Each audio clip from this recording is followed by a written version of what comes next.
Salut les gens, j'espère que vous allez bien malgré cette période difficile.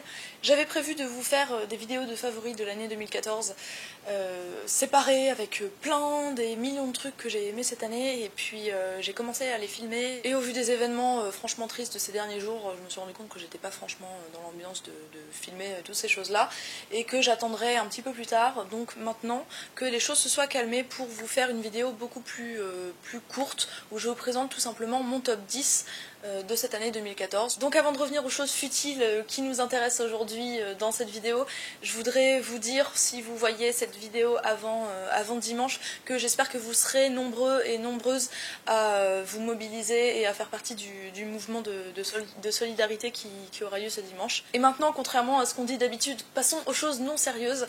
Je vais donc vous présenter mon top 10 des choses que j'ai adorées pendant l'année 2014. Comme d'habitude, je vais mélanger les genres et comme d'habitude, vous pouvez à tout moment passer au produit suivant si celui-ci ne vous intéresse pas en cliquant sur le petit bouton qui va s'afficher à droite en bas de votre écran. Le premier produit sur lequel je tombe dans ma petite trousse de favoris de 2014, c'est ce déodorant de la marque Sopoila qui est une marque bio, donc c'est un déodorant bio qui se présente sous forme de crème. Vous voyez que j'en ai presque plus. C'est un déodorant qui est simplement super efficace, beaucoup plus efficace que tous les autres déodorants que j'ai testés, y compris ceux qui ne sont pas bio. Il sent très bon, il y a des huiles essentielles à l'intérieur, donc méfiance, ça peut être assez irritant pour un certain nombre de personnes. Moi par exemple, quand je viens de me raser les aisselles, je le mets pas tout de suite parce que sinon je trouve qu'il a tendance un petit peu à m'irriter, mais en tout cas le reste du temps c'est quelque chose de super efficace. Je l'ai testé, crash testé, je peux vous dire qu'avec ça je ne sens jamais la transpiration, jamais, quoi qu'il arrive. Deuxième chose, c'est ce parfum qui est mon parfum préféré non seulement de l'année 2014 mais aussi de tous les temps. C'est le Philosykos de Diptyque qui est un parfum qui sent en gros le figuier puisque puisque donc il sent la figue mais aussi une odeur un peu boisée, un peu verte, qui donc rappelle l'arbre dans lequel il y a les figues, donc le figuier. C'est un parfum qui a une odeur unique. L'inconvénient de ce parfum, c'est qu'il n'a pas une odeur extrêmement forte comparée aux parfums qui se vendent genre chez Sephora ou choses comme ça, et donc on en met plus qu'un autre parfum et en plus l'odeur ne reste pas très longtemps sur la peau. En tout cas moi au bout d'un moment je la sens plus assez vite. Les gens disent qu'ils la sentent encore sur moi mais moi je la sens plus, donc je peux avoir tendance à en remettre dans la journée, chose que je fais pas avec les autres parfums, donc c'est pas du tout économique mais je l'aime tellement que je l'ai racheté. Là c'est le troisième que je rachète et je l'adore vraiment, c'est une merveille. Ensuite, et ça ce sera pas une surprise du tout, l'anti-cerne éclat de chez Nars. Il est apparu peut-être dans toutes mes vidéos, donc vous devez être complètement saoulés d'en entendre parler. C'est simplement l'anti-cerne que j'ai préféré cette année et que j'ai préféré dans toute ma vie aussi, puisque en 2014 j'ai découvert des choses vraiment très très bonnes. Et je dis en 2014, mais c'est faux, je l'ai découvert en 2013 en fait celui-ci, et je crois qu'il était déjà dans mes favoris de l'année dernière, mais vraiment là encore toute l'année je l'ai utilisé, j'ai plus besoin d'autre chose, j'ai pas envie de tester d'autres correcteurs, je le trouve parfait, à la fois pour sous les yeux et pour cacher les boutons. Il est crémeux, pas desséchant, il reste quand même lumineux malgré une couvrance vraiment très forte, donc c'est une merveille. Si vous ne l'avez jamais testé, testez-le. En plus Nars, ils ont pas mal de couleurs, enfin ils ont une gamme de couleurs assez développée. C'est mon troisième ou quatrième tube et j'en ai deux en cours parce que j'en ai un toujours dans mon sac et un sur ma table de maquillage. Je vais bientôt finir les deux que j'ai, j'en rachèterai un cinquième, un sixième, je n'arrêterai jamais de l'acheter je pense. Sortons un peu de la petite trousse et de la beauté pour vous présenter ce sac que je vous avais présenté dans les favoris de je ne sais plus quel mois, il y a quelques mois. C'est un sac que j'ai acheté à la fin de l'été, qui est fait par une créatrice qui s'appelle l'Altesse au Maroc, que vous pouvez trouver sur internet. Je pense qu'elle ne vend pas ses créations sur internet, mais par contre elle est souvent commercialisée dans des petites boutiques qui font des expositions temporaires de créateurs, etc. Donc moi c'est à cette occasion que j'ai découvert son travail et j'adore toujours autant ce sac. Je le porte à mort tout le temps, donc c'est un sac qui est en cuir, dans un cuir un peu épais et un petit peu patiné et usé comme ça. Il ne vieillit pas ce sac, c'est-à-dire que si certes il se vieillit sûrement un petit peu, mais plus il vieillit, plus il est beau, donc vraiment, mais je l'adore. Il a la taille parfaite, il a une bandoulière et aussi des anses qui peuvent se mettre sur l'épaule ou qui peuvent se mettre sur le bras, donc on peut le porter comme on veut. Il est très sobre, très, très efficace, très beau, enfin bref, une petite merveille ce sac. Continuons notre périple dans les produits de beauté avec ça. Le Color Tattoo de Maybelline dans la teinte On and On Bronze. Encore une fois, c'est un revenant des favoris de l'année dernière que j'ai toujours autant aimé cette année, que j'utilise tout le temps. Et autant vous dire que j'ai même pas utilisé un tiers du truc que j'ai acheté il y a 1 an et demi. Donc c'est sûr, je l'utilise pas tous les jours, mais il faut en utiliser très peu. Et c'est le meilleur rapport qualité-prix de tous les produits de la Terre. Donc voilà, sublime, une couleur bronze, vraiment hyper portable pour toutes les couleurs d'yeux. En plus d'avoir une couleur sublime, il a une tenue vraiment top, il ne bouge pas, en tout cas sur moi il ne bouge pas du tout, et puis il s'applique au doigt mais genre avec une facilité pas possible, donc il peut vous servir de base à paupières mais vous pouvez aussi le porter tout seul, il est super beau, vraiment un produit exceptionnel je trouve. Ensuite j'ai voulu vous parler de mon pinceau de l'année et là j'ai pas pu me décider entre 2 pinceaux. Donc en fait c'est pas vraiment un top 10, c'est un top 11 mais il faut à tout prix que je vous parle de ces deux là parce que je ne pouvais tout simplement pas choisir. Ces 2 pinceaux je les ai découverts cette année et je les adore complètement. Alors celui-ci c'est le pinceau à sourcils de chez Bobbi Brown. Ce pinceau est génial et il ne ressemble à aucun autre.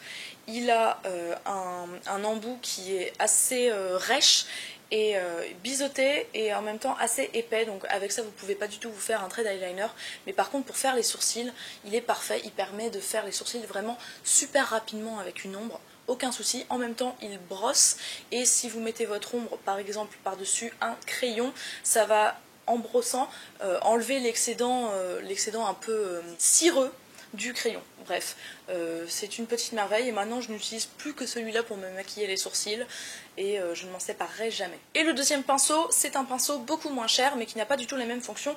C'est le pinceau numéro 45 de chez Sephora qui est normalement pour mettre de la poudre minérale. Moi je n'utilise pas de poudre minérale parce que j'aime pas ça, mais par contre je l'utilise pour appliquer mon fond de teint, que ce soit un fond de teint liquide ou un fond de teint crème. Je le trouve vraiment parfait. Parfait. Il est hyper doux. Il a les poils très denses et il a la taille, je trouve, parfaite. Donc pour appliquer et fondre la matière, c'est parfait. Même avec un fond de teint relativement couvrant, assez épais, etc. Comme par exemple celui que je porte aujourd'hui, qui est un de chez Lancôme.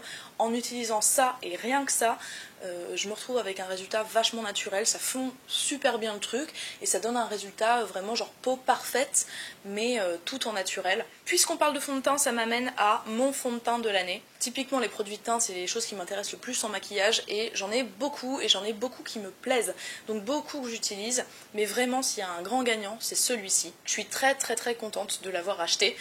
Et on en parle assez peu je trouve, alors que je trouve que c'est un fond de teint qui est vraiment exceptionnel. J'ai testé ce fond de teint sur différents moments de ma peau et j'ai une peau qui est assez réactive, assez sensible, qui peut avoir tendance à avoir des zones de sécheresse, qui peut aussi avoir des boutons. Donc j'ai une peau assez difficile et ce fond de teint, toujours, il a fait ses preuves. Il ne marque pas les zones de sécheresse, mais en même temps il tient bien même quand on a la peau qui brille.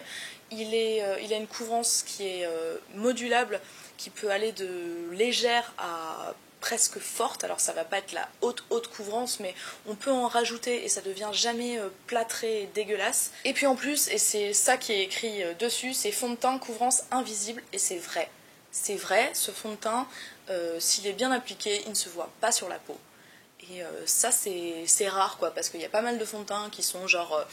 oui, ils sont invisibles, mais par contre, niveau couvrance, on se retrouve avec pas grand chose, ou alors ça corrige un peu les couleurs, mais c'est pas grandiose, alors que là, vous avez vraiment une couvrance que vous pouvez moduler, mais toujours sans effet de matière et sans effet de texture dégueulasse, donc c'est un grand fond de teint, vraiment. Et en plus, je le précise quand même, comme c'est une marque professionnelle, Makeup Forever, c'est une marque qui a plein de couleurs, encore une fois. Si vous avez la peau très claire et que vous avez du mal à trouver un fond de teint, pensez à ça, parce que celui-ci, je crois pas que ça soit le plus clair que j'ai. Pourtant, j'ai vraiment la peau claire. En général, les fonds de teint, les gammes de fonds de teint ne vont pas toujours aussi clair que ma couleur. Et si vous avez la peau plus foncée, voire mate, voire noire, vous pouvez aussi trouver votre bonheur. Ensuite, je vais vous parler de ma bougie de l'année. Et ma bougie de l'année, ça a été celle-ci, qui est maintenant terminée et dont j'ai perdu le bouchon, bon sang, parce qu'il y a un joli bouchon en métal qu'il faut que je retrouve parce que je voulais justement la garder pour ça. Bref, c'est une bougie qui est à base de cire de soja. Très bien, moi je m'en fiche un petit peu, mais bon voilà. Et surtout, elle sent une odeur qui ne ressemble à aucune autre et qui est vraiment très chaleureuse, un peu boisée, légèrement épicée, mais pas trop, genre pas trop pouf dans ta face. J'en avais parlé aussi dans une vidéo où je vous disais que pour moi c'était une bougie extraordinaire parce que ça sentait vraiment chez vous quoi. C'est-à-dire que vous rentrez dans une pièce, vous sentez l'odeur qui se dégage de cette bougie, vous n'avez pas l'impression, vous dites pas ah tiens il y a une bougie qui sent bon. Non, c'est vraiment genre c'est chez vous qui sent comme ça quoi. Enfin je sais pas, ça s'intègre dans un océan de bonheur. Bref, je délire complètement, mais j'adore ce truc. En plus, j'adore les packaging, je trouve super sobre, super joli, un peu genre vintage et tout. Bref, je délire. Et en plus, honnêtement, elles sont vraiment pas chères pour la qualité. Ça, c'est le grand format, 21 €, plus de 2 fois moins cher qu'une bougie diptyque. Et au niveau de la qualité, c'est vraiment comparable. Et ils ont des odeurs très intéressantes, en particulier celle-ci, qui ne ressemble à rien d'autre. Dernier produit de beauté pour cette vidéo de favoris de 2014, c'est le sérum Hydraluron, ou Hydroluron selon comment vous voulez le prononcer, qui est un sérum hydratant, et c'est le sérum hydratant le plus efficace que j'ai testé. Il se présente sous forme de gel, qui est un petit peu collant, donc c'est pas le truc le plus glamour de la terre, ça ne sent rien. On l'applique sur son visage et ensuite la peau va absorber l'acide hyaluronique qui est un ingrédient qui permet à la peau de retenir plus son hydratation et ça marche vraiment. La peau est vraiment repulpée. En plus quand on met une crème par dessus elle est plus facilement absorbée si bien qu'à la fois on a besoin d'en mettre moins et aussi on se retrouve moins facilement avec un film qui peut être un peu luisant, un peu gênant.